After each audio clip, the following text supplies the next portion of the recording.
نبی پاک صلی اللہ تعالیٰ علیہ وسلم نا مسجد شریف میں آئے نماز پڑھانے۔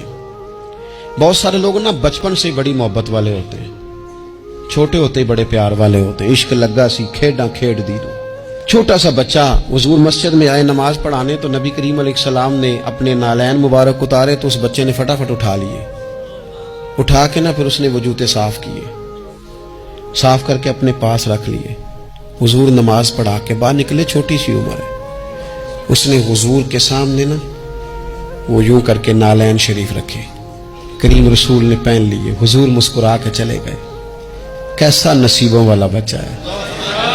اگلی صبح پھر حضور نماز کے لیے آئے تو اس نے اسی طرح محبوب نے جوتے اتارے تو اس نے اٹھا لیے، پھر حضور کے جوتوں کو صاف کیا، پھر اپنے پاس سنبھال لیے۔ حضور نے نماز پڑھائی، فراغت کے بعد کریم نکلے تو اس نے پھر اسی طرح جوتے رکھے۔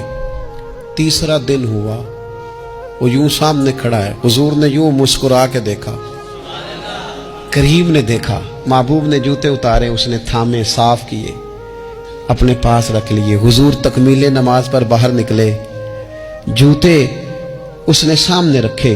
اب حضور نے پوچھا بیٹا کیا نام ہے؟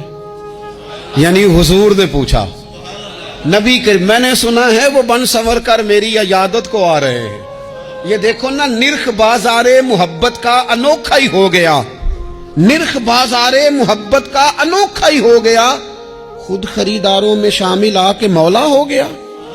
یعنی حضور نے خود حال پوچھ لیا، نبی کریم نے حال پوچھا کیا نام ہے؟ اس نے کہا فلاں نام۔ باپ کا کیا نام ہے؟ حضور فلاں بن فلاں۔ کس قبیلے سے ہو؟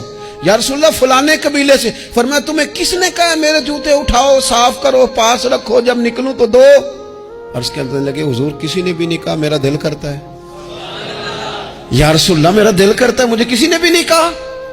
محبوب کریم نے نا وہیں کھڑے کھڑے دوبارہ رخ پھیرا مسجد کی جانب، کعبے کی جانب منہ کر کے حضور فرمانے لگے اے اللہ یہ تجھے راضی کرنا چاہتا ہے، تو بھی اس سے راضی ہو جا۔